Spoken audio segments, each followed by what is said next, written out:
Yeah. All right, and we're back. It's time for our final segment of the day.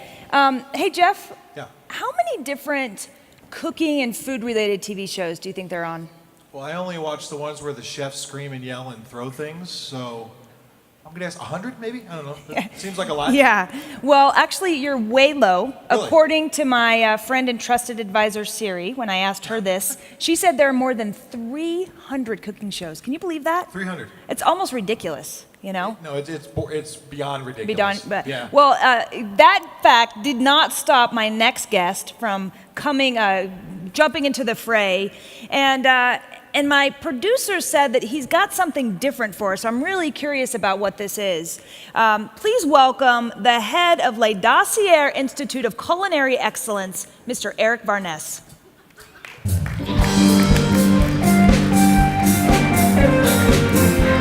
Hey, Eric. Thanks for coming. Please sit down. Great to be here. Nice show. Thanks. Yeah, You look that's cool. fantastic. Yeah, great. Yeah. Thanks for joining us this morning. Yeah, great to be here. Now, my curiosity is really piqued. Tell me, what do you have for us? Yeah, so at Le Dossier, we're always looking at ways to kind of get outside the box, try new innovations in culinary expertise. This time, we actually went way outside that box, outside the culinary world altogether. We recently held a contest to find some great examples of how some chefs are cooking up irresistible dishes in technology. Okay, so when you say outside the culinary world, you mean there's not food, it's technology that you're going to be talking about? Yeah, just technology today. That's a Okay. shocker out here, I bet. You do know you're dressed as a chef. Yeah. Okay, just checking. All right, so I'm following you so far. Yeah, so we looked around and we found a great example of how technology is helping people work and collaborate while they're on the move. The use of email and texting is commonplace for the mobile worker today, but there's this new ingredient for true mobile productivity, the ability to get access to your files. Especially important as more and more professionals are using tablets at work. Okay, so why did you focus on this area specifically? Like, what makes files so important? We use them every day in all aspects of business. If you're a salesperson, you might be visiting a customer, you need to get a presentation file, maybe a quote, service request report. We heard earlier how doctors and nurses want to have access to their patient reports, x-rays while they're visiting patients at bedside. And state workers who have to go do inspections out at sites need to get access to contracts, design plans. Mm-hmm. All this information is contained in documents, in PDFs, and doc files, spreadsheets, and a lot of those documents already exist in the infrastructure, and people just want to get access to wherever they're at. Okay, that makes sense. So you decided on creating new, what you would say, file-based dishes, and what happened next? Yeah, so we created this contest. We held a contest. We called it Cooking with Files. Okay. And with the world's top technologists and some of the new dishes to satisfy those file-hungry masses. Thousands of entries. Some good, some not so good. Some chefs tried to repackage, a stale consumer file sharing solution, put some garnish on top, and claim it as an enterprise dish. That left a pretty unpleasant taste in our judges' mouths. Security problems, lack of IT control, unnecessary replication of data. They didn't like that. Okay, so you kind of sound like some of my friends when they talk about dating. I know what you didn't want, but what were you looking for? Yeah. So what we were looking for was recipes that IT administrators could cook up themselves without having an army of chefs behind them. Most organizations are under budget constraints, and so entries had to have a total low cost of ownership, and they had to leverage the existing ingredients in that IT infrastructure, whether it was Windows servers, their storage, OES servers, directory, virtualization. We wanted recipes that took advantage of all that. Okay. And what'd you find? Well, we had a bunch of entries, but I actually was able to bring 3 of those entries to us today. Would you like awesome. to share them with the Absolutely. audience? Let's do it. Awesome.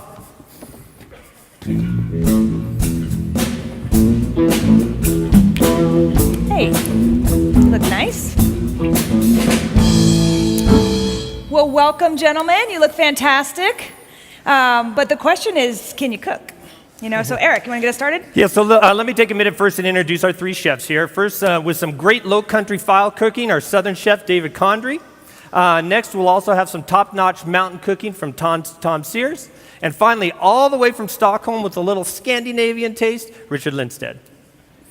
So what we're going to do is we're going to give each of these guys 3 to 4 minutes to show us what they've got. And David, we're going to start with you. Okay, great. Thanks, Eric and Kathleen. It's great to be here. Look forward to showing everyone how you can create recipes for success with just a few key ingredients for managing your network file system.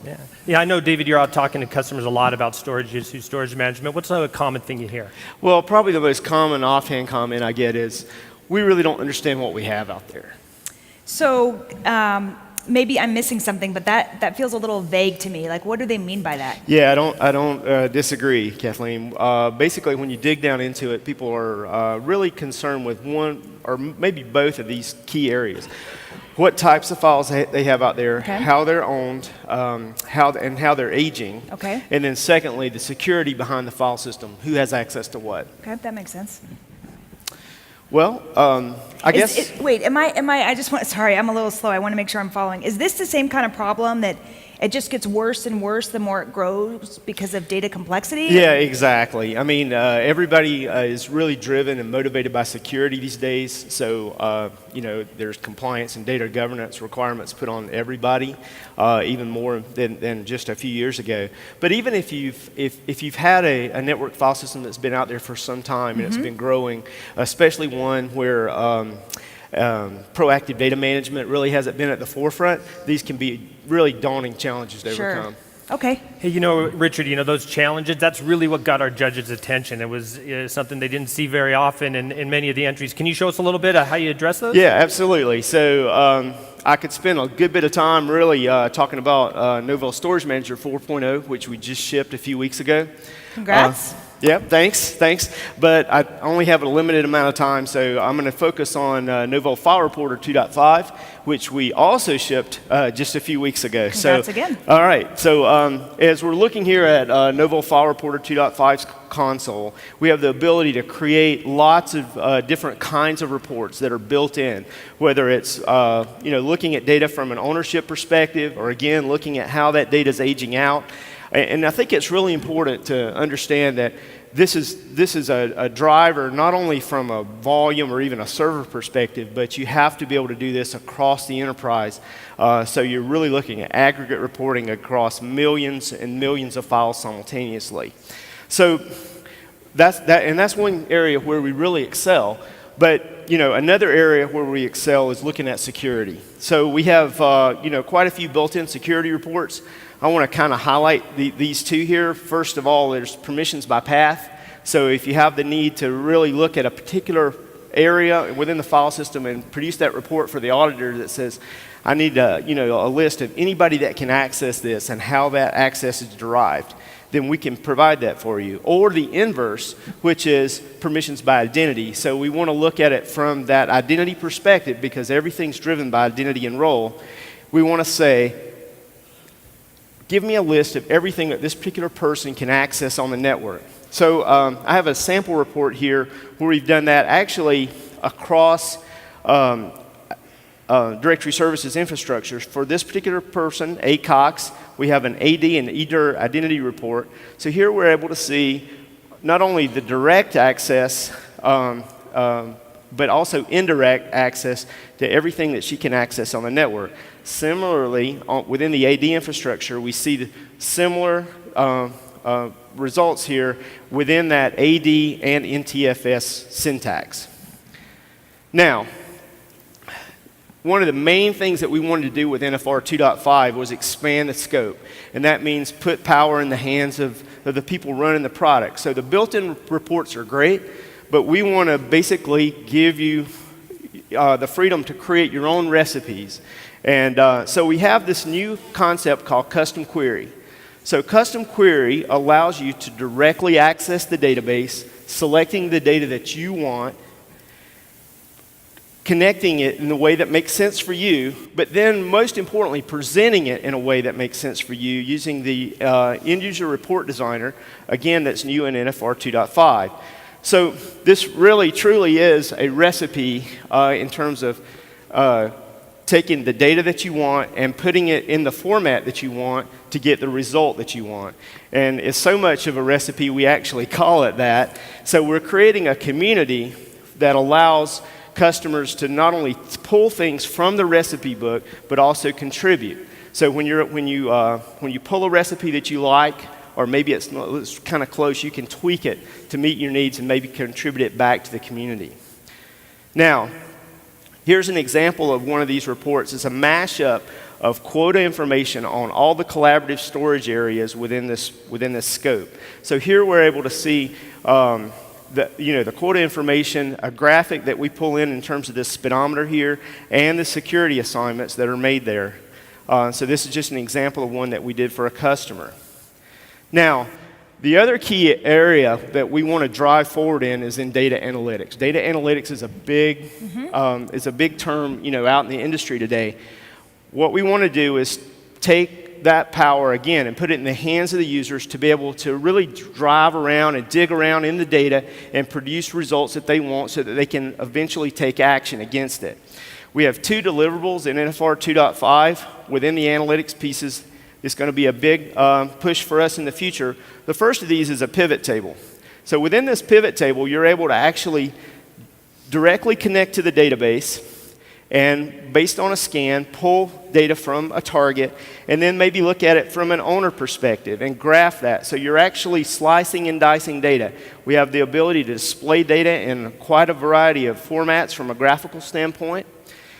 We have the ability to look at data from any way that you can kind of imagine. So here I've got counts. Maybe I'm looking at it from both a count and a size perspective and graphing that. I may want to look at it maybe not from an owner perspective, maybe from an extension perspective. Maybe I want to do some type of analysis. Maybe I want to cross-reference that against the last modification time. So I can do that. Maybe I flip that and look at it by owner. I can filter, basically maybe by a year here, 2013. If I find some data that I'm more interested in, I can actually dig down into that and actually get that data so I could take some action on it or do further analysis on it. So that's the first piece of analytics that we've delivered here. The second piece is a heat map.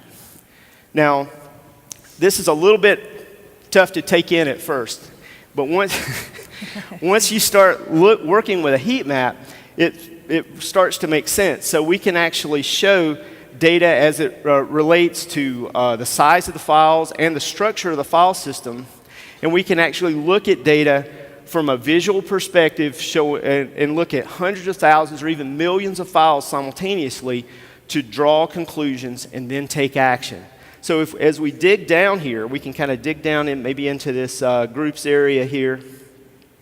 And I can start maybe looking down here at particular users, and then I can start to draw conclusions from it. I can look at it from an extension perspective or maybe an owner perspective. And I start to see, like down here, that looks kind of weird. Well, it's like a backup PST file that somebody has out there that they probably shouldn't. The other way I can look at this is actually across the spectrum. From an aging perspective, I can literally see the hot and cold areas of this file system. So here I'm looking at it from a last modification standpoint. Using that color spectrum, the darker files represent the older files that haven't been modified in quite some time, where the lighter colors toward the red side of the spectrum represent those files that maybe are more highly used right now. So I can draw conclusions from that and then maybe take some action. Wow, that is excellent. I mean, that's some fantastic low country cooking right there. It is, it is. And I great. turned off that southern accent a little bit, but I could have turned it on some more. But anyway, that's about all the time I have Eric, today. any thoughts on this? We actually found that heat map goes over really well in Colorado as well. Very So good. what Dave showed us is how File Reporter helps organizations gain visibility and knowledge about their file storage and infrastructure. And this can especially be valuable for organizations who are starting now to look at how they can bring in more productivity and mobility applications into accessing that files. And that's what our next Mountain Chef is going to show us, what the Filer team has been cooking up in the latest release. Congrats on being a finalist. Yeah, that was good. Welcome, Tom. Welcome, Tom. Thanks. Yeah. Well, Eric and Kathleen, it's just wonderful to be here to share some of the latest culinary creations from Mes Amis au Restaurant Chez Provo. Très bien. Is that just a fancy way to say Novell? Well, yeah, like, Provo. All right, I get it. That's cute, Tom. Hey, so what are you going to be sharing with us today? It's funny you said sharing, Eric, actually, because I want to talk about some of the new sharing features in Filer 1.1. Let's talk about something just really basic. Obviously, you can collaborate with folders and have a combined workspace, but something really basic would be my colleague Monica and I are working on an investor presentation for an upcoming investor conference. And she's got a spreadsheet she wants to send to me. She knows the location of the file. I don't. So she just needs to communicate it to me. So that should be pretty straightforward, right? Well, if you have to share a file, that can be pretty complex. Lots of names, dots, slashes. It can. I know, right? That's pretty hard. I know. Yeah. So it's 2014, and apparently getting a link to a network file is something we have a problem with. Well, Filer takes care of that. So it should be amazingly simple, but it's really tedious and error prone. If she's verbally telling me where the file is, I have to transcribe every word that she Yeah. says perfectly. She might say, go to the S drive, and I might hear the F You know the drive. trouble with communication, right? Yeah. The illusion that it actually happened. Exactly, Yeah. exactly. And I could assume that she's using underscores in her file names because I mean, doesn't everybody use underscores in their file Yeah. names? No. No. Okay. Well, there we go. So even when I find the right folder, I still have to find the right version of that file because she's on version 6 now, and you get the idea. So, it's like I said, this should be easy to do digitally, but maybe it's because we got the web after we got Windows, and Yeah. so yeah, it's a problem. All right, so you set up the problem, so show us how Filer makes that easier. Okay. Well, now don't blink because this goes pretty fast because it's that easy. So here's Monica's view of the Filer web interface. Here's the file. Here's pulling my email address out of the address book. And you'll notice that as she's sending me the file, she can expire it after a day or 6 days, or she can actually just send it to me and then delete it. So it's got that security built in. And then here's me receiving the file and opening it up, and I'm looking at it in Excel, and there we go. Wow. Yeah, that's good. So that's a great news. It makes it really easy for for end users, especially when you're trying to put some security controls in front of that and make it easy for them to do it. Because the best security is going to be the one that's easy for the end users to follow themselves. So I know you've got some other stuff for administrators in there. Can you share some things about for administrators as well? Right. So we've made huge improvements in Filer 1.1 from everything from scaling up concurrent users to speeding up how fast we synchronize everything from net folders to LDAP directories to desktop files. Just to put some specifics to that, in our first release of Filer, it would take us about 3 hours to synchronize a 40,000 user LDAP directory. In Filer 1.1, we can do that in just 20 minutes. Wow, that's not even enough time to watch one episode of the IT Crowd. Oh, you like that show too? British comedy and a technology backdrop. What could be better? So yeah. So Tom, judges also gave you some extra points for some of the security features in Filer 1.1. Can you touch on a couple of those as well? So in the current release, Filer 1.1, administrators can disable web access to Filer. They can wipe data from a mobile device if somebody leaves the company or it gets lost or stolen. They can even decide whether mobile users can take screenshots or if they can cut or copy data from Filer. And they can also decide if we can use rooted or jailbroken devices. Wow, a lot of choices. Awesome. Yeah, so what you see in the Filer 1.1 is we get all of the productivity gains that you would expect in using a mobile file sharing and what you require in using a mobile file sharing application. But we also give everybody the tools to minimize the risks. Yeah, so you can say yes to the IT administrators. You could say yes to your end users. You shouldn't have to make a trade-off. There you go. Yeah. Well, that's all very tasty, and thanks, Tom, for that quick Thank tour you. of file sharing with Great job. Filer Thank you. 1.1. All right, so what have we seen? So we've seen dishes that help us better understand, get more knowledge about the file infrastructure that's in place, and you can see then how Filer as a mobile productivity app can help your end users do more things while they're on the go. Our last contestant is going to show us a little bit about what we're going to be able to cook up with Filer in the future. So, Richard, you have something to share? Yeah. Hang on, I'm sorry. Did I hear you say Stockholm? Is that as in Stockholm, Sweden? Yeah, I'm like 100% Swede right there. Wow, and you are dressed as a chef?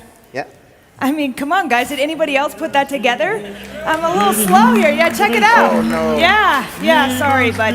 I couldn't resist. Okay, sorry to interrupt. Get back to this. That's Get back okay, to that's whatever okay. you're cooking up there from Sweden. Despite that, it's awesome to be here this sparkling morning. You should fasten your seatbelts. I have two really great future recipes that will knock your socks off. So we're going to start with the first one, and this is really going to help you guys get more value out of your existing investments and make your users more productive. That should give me 2 points in buzzword bingo, right? So, anyways, so what I'm going to show you here is Filer. This is the web access, and let's click on net folders. Net folders usually represent like a network share on your file servers, right?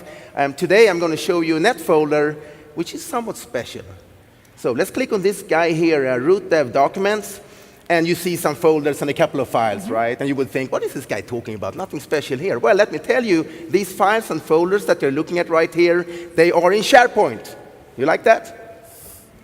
Yeah, okay. You guys are really animated. I mean, you must Chris have practiced likes it. this, right? Anyway, so just to make sure you believe me here, so let's go to my other browser tab. This is SharePoint, right? This is a document library, and the files and folders you see here are the same that we see here in Filer. So here's the JPEG file. I have to choose kind of a vanilla one here, so if you do view details, you see a picture of a flower.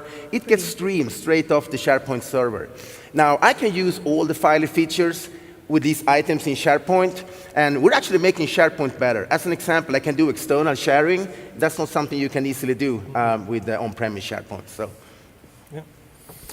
Wait a second. So I want to make sure I follow this. With the new version of Filer, basically I can bring all my files, if they're in SharePoint or if they're on my server or my desktop, I can bring them all together. Right. No, this is really it's all one click away, Kathleen.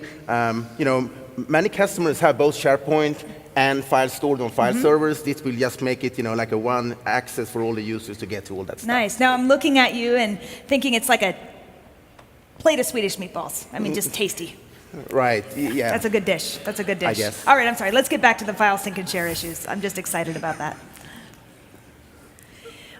You know, if I think about, too, the conversations that we've had throughout the show, it seems to me like this whole Dropbox phenomena has sort of created an expectation on the user side that they'll just have those kind of basic capabilities. Is there anything new that's coming in that area? I mean, can you enlighten me there? Yeah, I'm so glad you asked, Kathleen. Okay. Yeah, no, so, you know, all these file sync and share products out there, they do sync files down to users' desktops, okay? How many have synced files to their desktops here? Everyone, right?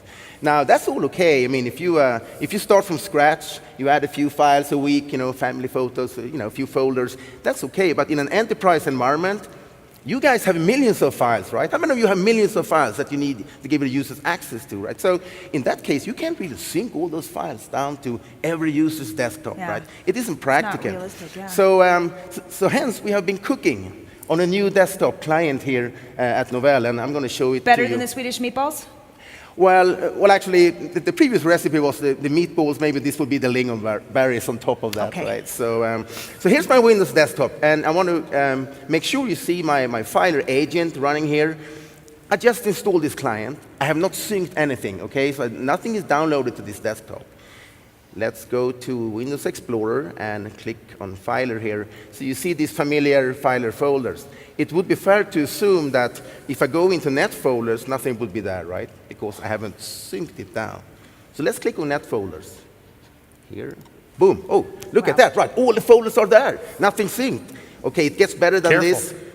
So let's go in here. All the files are there too. This is kind of spooky. Is it magic? No, it's a new client we're cooking on that will basically allow users to see a combination of what's on the server side and what's downloaded to the desktop. And actually, if I double-click on a file here, it would cache down. I can edit, it will upload, and then the cache will eventually free up automatically. Now, what if I do want to sync? You know, you're traveling a lot, Kathleen. Maybe you want to bring something with you, make sure it is synced. Can we do that? Yes, of course. Otherwise, I wouldn't have asked the question, right? So let's click on the important stuff here. And I right-click on this. I can say, hang on a second, make available offline. And now I can tell Filer to keep this folder in sync. If I change my mind, I can come back and say, okay, remove the local file. So that's kind of the cool stuff we're cooking on here in the Novell kitchen. Yeah, that's awesome. So I use the desktop client today on 1.1. And today when I go in there and I look at the files, I only see what I've synced, Yeah. right? So what you're saying is this next version, not only will I see that, but if I'm online, I'll see all my net folders as well without having to go through the sync of everything, Right. I which think- is completely impractical. Yeah, you know, Eric, the market is called Enterprise File Share and Sync, but you really need something like this to roll out, you know, this new experience to all your desktop users. Yeah. That's awesome. Hey, cool. very cool, and I liked your spicy presentation too, and congratulations to Tom and to Dave. Thanks very much for sharing this. Eric, any final thoughts? Yeah, it was a blast for us from Le Dossier to run this contest and see all these great technologies. You know, what David and Tom and Richard show was really just a taste of what Novell can provide. You know, in addition to Filer and File Reporter, Novell demonstrates even a broader set of capabilities. You know, David mentioned Storage Manager in the new release earlier. That really helps organizations implement a policy-based administration approach to allow for really truly proactive management of your file infrastructure. And for those of you who have more formal needs around some real sophisticated files, maybe you have to transfer them from systems to systems or from from businesses to businesses, our File Express solution offers a way to do that in such a way that you can eliminate the sluggish, incomplete, and failed file transfers that unfortunately are more common out there than you would think. So good news for you and the audience is that all of those technologies, along with Filer and File Reporter, will be available today and for you to see at IT Central in session, so make sure you get a chance to check those out. All right. Hey, listen, thanks again, Eric. Right, yes. thank you. One more round of applause for Eric Barnes with La Dossier Culinary Institute and our celebrity chefs, Tom, Dave, and Richard. Thanks very much, gentlemen. Thanks.